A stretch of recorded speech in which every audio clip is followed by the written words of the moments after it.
کم میزبانو د دې مشاعرې د دې دومره غټو خلکو د دې دومره غټو دماغو چې کم قربه و چا چې راغوستي دي ډیپټي کمشنر نوخار هغه د مشاعرې کې غیر حاضر دی، هغه رانغو. دې ټایم د ټولې ضلعې شاعران شاعر ډېر لوی دماغ دی او دا د قوم ترجماني او ماښام ماسخوتن 11-12 بجو پورې هغه ته راغوستی دی او لرې لرې نه او میزبان بیاني ډي سي صاحب نو. دا زه ګڼم چې دا د ټولې ضلعې د شاعرانو ادیبانو دا د هغوی توهین دی، بېعزتي ده. نو شرکلا کې موږ تاسو سره ویډیو شیر کړي د ضلعې بد حالت دی او خلک چغې وهي، خلک سوځي او دلته کې زمونږ چې کوم انتظامیه ده نو هغه دا قسمه پروګرامونو باندې د فوټو سیشن دپاره د خلکو په زخمونو باندې مالګې اچوي. علیکم ګرانو کتونکو، زه یم تفهیم. ګرانو کتونکو دې ټایم کې مونږ ګورنمنټ بوایز کالج نوشهره کینټ هغې کې ولاړ یو او دلته ډسټرکټ ګورنمنټ زیر اهتمام امور نوجوانان زیر اهتمام د هغې یو غټه مشاعره ده. په دې مشاعره کې چې څومره د مختلفو محکمو اهلکار دي، افسران دي، هغوی شرکت وکړو. ډیپټي کمشنر نوخار د دې مشاعرې اهتمام کړی و. انتظامي سربراہ د دې ضلعې ډیپټي کمشنر دی او هغوی د دې میزبان تصور کیږي. دلته کې لږ ساعت مخکې ډي پي او نوشهره او نور چې څومره اسسټنټ کمشنرز وو هغوی هم شرکت وکړو. د ضلعې د مختلفو علاقو نه د جړوبي، سپین خاک، نوالي، نظامپور او رسالپور، خیشکې، اکبرپوره مختلفو علاقو نه شاعران، ادیبان هغوی راغل، هغوی خپل کلام پیش کو موجوده حالاتو باندې او خپل چې کومه شاعري وه هغه یې پیش کا.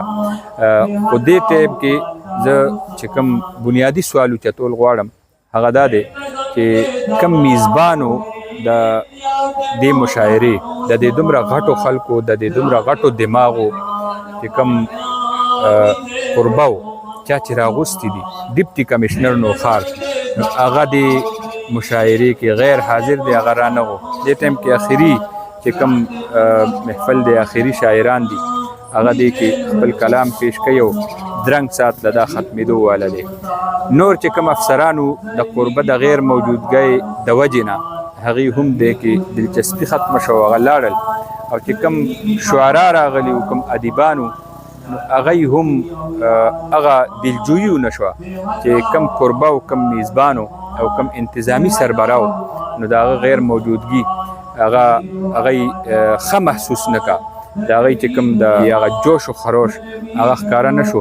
او دې سره سره جیزت سوال اوچتومه چې دې ټایم کې نوخار د جړوبې، نوالي، نظامپور، رسالپور، خیشکې او اکبرپوره دې پورې پوره نوخار هغه د ډینګي، ملیریا سره سره نورو مشکلاتو سره ښکار دی او په داسې صورتحال کې ضلعي انتظامیه دا جشن مناوي دا څه شی دی او دا دومره غټ اماونټ، دومره غټې پیسې هغه په مشاعرو باندې خرچ کیږي.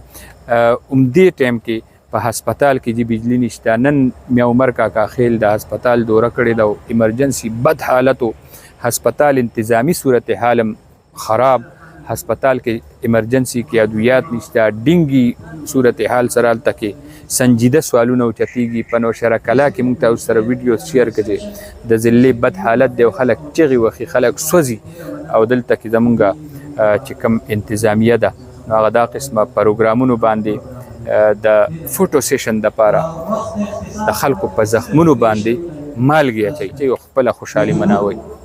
فضل نبي صاحب زه وایم د نن ډیپټي کمشنر صاحب دومره میلمانه راوغوښتل او د ټولې ضلعې شاعران شاعر ډېر لوی دماغ دی او دا د قوم ترجماني او ماښام ماسخوتن 11-12 بجو پورې هغه ته راغوستی دی او لرې لرې نه او میزبان بیاني نو ډي سي صاحب نو.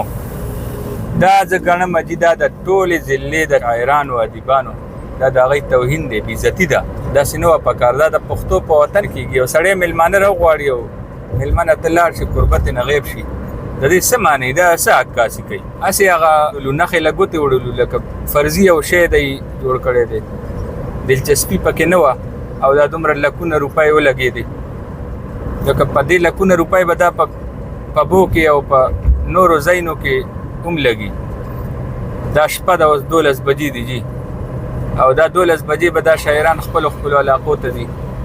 نو د پښتو په وطن کې داسې نه کیږي.